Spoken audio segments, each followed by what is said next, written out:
ஒரு அழகான மலை கிராமத்துல தன்னுடைய குடிசையில நிம்மதியா தூங்கிட்டு இருக்க கிழவிக்கு ஒரு கோரமான கனவு வருது. அந்த கனவுல அடர்ந்த காட்டுப்பகுதிக்குள்ள நிறைமாத கர்ப்பிணி பெண் ஒருத்திய ஒரு கொடூரமான அரக்கன் துரத்துறான். பயந்து போய் ஓடுற கர்ப்பிணி பெண் ஒரு இடத்துல வழுக்கி விழுறா. உடனே அந்த அரக்கன் அந்த பெண்ணை பிடிச்சு அவள் வயிற்றுல இருக்க கருவை பிச்சு சாப்பிடுறான். கனவு கலைந்தது. கிழவி எந்திரிக்கிறா. தான் காணுகிற அனைத்து கனவுகளும் பழிக்கும் கிழவிக்கு இந்த கொடூரமான கனவு பதட்டத்தை கொடுக்குது. யாருக்கு என்ன ஆக போகுதோங்கிற கவலையில கடவுள்கிட்ட கண் மூடி பிரார்த்தனை பண்றா அந்த கிழவி. அப்ப யாரோ கதவை வேகமா தட்டுற சத்தம் கேக்குது. இந்த அர்த்த சாமத்துல யார் நம்ம வீட்டு கதவை தட்டுறாங்கன்னு போய் கதவை திறந்து பார்த்தா வெளியில ஒரு வாட்ட சாட்டமான இளைஞன் பதட்டத்தோட, நீங்க மருத்துவச்சி தானே, எனக்கு உங்க உதவி வேணும், தயவு செஞ்சு என் கூட வாங்க அப்படின்னு சொல்றான். அந்த மருத்துவச்சியோ, முதல்ல நீ யாருப்பா, இந்த நேரத்துல வந்திருக்க, என்ன விஷயம் முதல்ல சொல்லுன்னு கேட்கிறா. அதற்கு அந்த இளைஞன், அதெல்லாம் வழியில போகும்போது சொல்றேம்மா, கொஞ்சம் தயவு செஞ்சு என் கூட வந்து எனக்கு உதவி பண்ணுங்களேன் அப்படின்னு அந்த இளைஞன் கேட்க, அந்த மருத்துவச்சியும் அந்த இளைஞன் கூடவே புறப்படுறாங்க. வழியில அந்த இளைஞன் தானும் தன்னுடைய நிறைமாத கர்ப்பிணியான தன் மனைவியும் அந்த காட்டு வழியா வந்ததாகவும், அப்போ அவளுக்கு பிரசவ வலி ஏற்பட்டு நடக்க முடியாம காட்டிலேயே உட்கார்ந்து இருப்பதாகவும் சொல்றான். இதை கேட்ட மருத்துவச்சிக்கு தூக்கி வாரி போடுது. என்ன தம்பி சொல்ற, உன் மனைவி அந்த காட்டிலே விட்டுட்டு வந்த, அதுவும் நிறைவாத கர்ப்பிணியாவா என்று கேட்டுவிட்டு, எங்கள் ஊர்ல யாருமே குழந்தை பெற்றுக் கொள்வதில்லை என்றும், அப்படி யாராவது கர்ப்பமா இருந்தாலும் இந்த காட்டுல இருக்க ஒரு அரக்கன் அந்த கர்ப்பிணிகள் வயிற்றுல மிளகாய் அரைத்து பூசி அந்த கருவை பிடுங்கி சாப்பிட்டு விடுவதாகவும், இதுவரை பல கர்ப்பிணி பெண்களை இப்படி அவன் கொலை செய்ததாகவும் சொல்றா மருத்துவச்சி. இதை கேட்ட அந்த இளைஞனுக்கு தலையில இடி விழுந்தது போல இருந்தது. தன் நிறைமாத கர்ப்பிணி மனைவியை காட்டில் விட்டு வந்தது எவ்வளவு பெரிய தவறுன்னு அவன் இப்பதான் உணர்ந்தான். நீ யாரப்பா, நீ ஏன் இந்த நேரத்துல உன் மனைவியை கூட்டிட்டு காட்டுக்குள்ள வந்தன்னு மருத்துவச்சி கேட்க, அந்த இளைஞன் தன் கதையை சொல்ல துவங்குறான். ஆனைமலை என்கிற நாட்டை நன்னன் என்கிற ஒரு மன்னன் ஆட்சி செய்துட்டு வர்றாரு. ஒரு நாள் அந்த மன்னனை பார்க்க வந்த ஒரு முனிவர்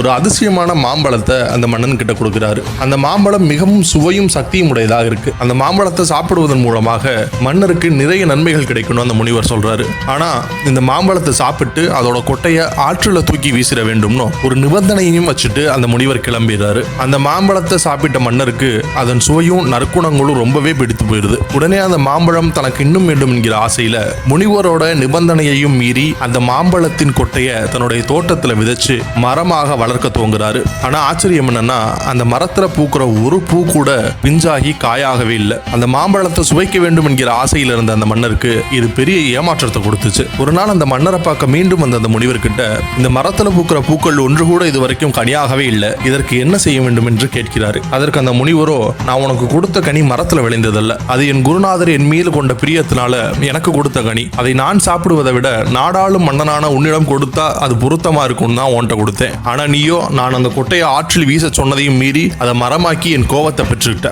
இந்த மரம் ஒரே ஒரு கனியை ஒரே ஒரு முறை மட்டும்தான் கொடுக்கும். அந்த கனியை அது விளைந்த நாட்டில் உள்ளவர்கள் சாப்பிடக்கூடாது, பிற நாட்டை சார்ந்தவர்கள் தான் சாப்பிட வேண்டும். அப்போதான் அந்த கனிக்கான சக்தி முழுமையா கிடைக்கும் என்று கோபத்தோடு சொன்னா முனிவர். உடனே மன்னருக்கும் கோபம் வந்து விட்டது. நான் சாப்பிடாத கனியை வேற யாரும் சாப்பிடக்கூடாது என்று முனிவர் பேச்சையும் மீறி ஒரு முடிவுக்கு வர்றாரு மன்னர். தன் காவலாளிகளை கூப்பிட்டு தன் தோட்டத்தில் இருக்கிற அதிசய மரத்திற்கு 24 மணி நேரமும் காவல் இருக்க செய்கிறாரு. அந்த மரத்துல எப்போது கனி காய்ச்சாலும் அந்த மன்னர் மட்டும்தான் சாப்பிட வேண்டும் என்றும், வேறு யாராவது அந்த கனியை சாப்பிட்டால் அவர்களுக்கு மரண தண்டனை நிறைவேற்றப்படும் என்றும் அறிவிக்கிறார். காலங்கள் பல சென்ற பின் அந்த அதிசய மரத்துல ஒரே ஒரு நாள் ஒரே ஒரு பூ மட்டும் பிஞ்சாகுது. மன்னருக்கு மீண்டும் அந்த கனியை சுவைக்க போறோம் என்கிற ஆசை மேலெழுது. இந்த நிலையில அரசர் நன்னனுடைய படைத்தளபதியா இருந்த கோசர் என்பவருடைய மகள் சயனி பக்கத்து நாட்டிலிருந்து பிரசவத்திற்காக தன் தாய் வீடு இருக்கும் ஊரான நன்னனுடைய நாட்டிற்கு வர்றா. ஒரு நாள் அவள் தன் தோழிகளுடன் சேர்ந்து குளிப்பதற்காக ஆழியாற்றிற்கு போறா. அங்க படுத்துறையில் அமர்ந்து நீராடி கொண்டிருக்கும் போது தண்ணீரில் ஒரு மாம்பழம் அழித்து வருவதை சயனி பார்க்கிறான். பார்ப்பதற்கே அழகாக தங்க நிறத்துல ஜொலித்துக் கொண்டிருக்கிற அந்த மாம்பழத்தை கைகளில் எடுத்து ஆசையா சுவைச்சு பார்க்கிறா. அப்போ ஆற்றில் வந்த மாம்பழத்தை துரத்தி கொண்டு வந்த காவலாளிகளை பார்த்ததுமே இது மன்னர் பாதுகாத்து வைத்திருக்கிற அந்த அதிசய மாம்பழம் என்கிற விஷயம் சயனி கூட வந்த மற்ற தோழிகளுக்கு புரிஞ்சிருது.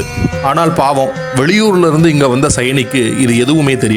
இருந்தாலும் அரசருடைய உத்தரவின் பேர்ல நிறைமாத கர்ப்பிணியான சயனி கைது செய்யப்படுறா. இந்த தகவலை தெரிஞ்சுக்கிட்ட சயனியினுடைய கணவன் மகிழன் அரசவைக்கு வந்து, சயனிக்கு இந்த மாம்பழத்தை பற்றியோ உங்கள் தண்டனையை பற்றியோ எந்த விவரமும் தெரியாதுன்னோ, இந்த மாம்பழத்திற்கு இணையா சயனியின் எடைக்கு எடை தங்கமோ 81 யானைகளையும் தருகிறேன்னு எவ்வளவோ கெஞ்சி கேட்டு பார்க்கிறாரு.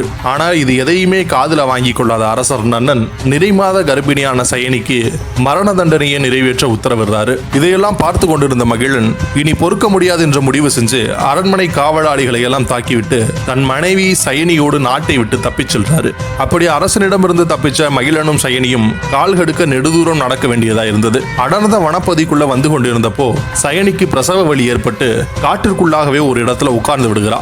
தன்னால இனிமே ஓர் அடி கூட நடக்க முடியாதுன்னோ, நீங்க சென்று பக்கத்து ஊர்ல இருக்க மருத்துவச்சியை அழைத்துட்டு வாங்கன்னோ, அதுவரை நான் இங்கேயே இருப்பேனோ தன் கணவரிடம் சொல்றா சயனி. ஆரம்பத்துல இதற்கு ஒத்துக்கொள்ளாத மகிழன் சயனி வழியால துடிப்பதை பார்த்துவிட்டு மருத்துவச்சியை கூப்பிட கிராமத்தை நோக்கி வந்த செய்திய மருத்துவச்சி கிட்ட சொல்லிக்கொண்டே சயனி இருந்த இடத்திற்கு மருத்துவச்சியும் மகிழனும் வர்றாங்க.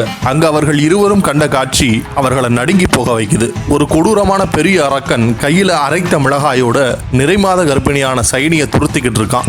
பயந்து போன சயனி காட்டிற்குள்ள அங்குமிங்குமாக ஓடிக்கிட்டு இருக்கான். இதை பார்த்த மகிழன் தன்னுடைய உரையில் இருந்த வாளை உருவி கொண்டு அரக்கன் பின்னாடியே ஓடுறான். மகிழனை பார்த்த அரக்கன் அவன் மேல மிளகாயை தூவி மகிழனை மயக்கமடைய செஞ்சிடறான். இதை பார்த்து கொண்டே ஓடிய சயனி வழியில் இருந்த மாட்டு சாணத்துல காலை வைத்து வலிக்கு விழுந்து இறந்து போயிடுறான்.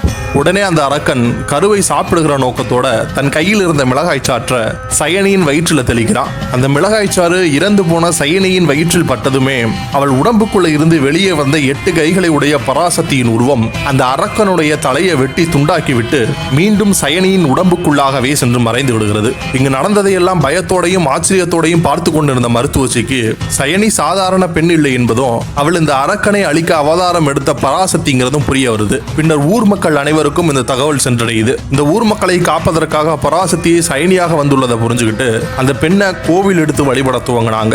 சயனி என்கிற பெண் மாசாணி அம்மனாக மாறி மக்களை காக்க துவங்குறாங்க. இன்றளவும் பல்வேறு தரப்பட்ட மக்களுடைய குலதெய்வமாகவும் இஷ்ட தெய்வமாகவும் அருள்வாளித்துக் கொண்டிருக்காங்க மாசாணி அம்மன். 17 அடி நீளம், பார்ப்போரை மிரளச் செய்யும் ஆக்ரோஷமான வடிவம், சுடுகாட்டில் கோவில், இப்படி பல அதிசயங்கள் மாசாணி அம்மன் கோவில்ல நம்மளால பார்க்க முடியுது. அங்க இருக்கிற நீதிக்கல்ல மிளகாய் அரைத்து பூசிய 90 நாட்களுக்குள்ள நம்ம ஏமாற்றியவர்களுக்கும் நமக்கு நம்பிக்கை துரோகம் செய்தவர்களுக்கும் மாசாணி அம்மனே நீதி தேவதையாக இருந்து அவர்களை தண்டிப்பாள் என்றும் இன்றளவும் நம்பப்படுகிறது. குழந்தை பேர் இல்லாதவர்களுக்கு குழந்தை பாக்கியத்தையும், மாதவிடாய் சம்பந்தமான பிரச்சனைகள் உள்ள பெண்களுக்கு அதற்கான தீர்வையும், ரத்த சம்பந்தமான பிரச்சனைகளையும் தன் பக்தர்களுக்கு ஒரு மருத்துவச்சியா இருந்து சரி செஞ்சுக்கிட்டு இருக்காங்க மாசாணி அம்மன். ஏவல், பில்லி, சூனியங்கள் போன்ற ஏதும் இந்த கோவிலுக்கு வருகிற பக்தர்களை நெருங்க முடியாது என்பது எல்லோராலும் நம்பப்படுகிற உண்மை. இது போன்ற நாட்டார் தெய்வங்களின் வரலாற்றையும் அவர்கள் உண்மை கதைகளையும் தெரிந்து கொள்ள நினைச்சீங்கன்னா நம்ம சேனலை மறக்காம சப்ஸ்கிரைப் பண்ணிக்கோங்க. அடுத்த பதிவுல சந்திக்கலாம்.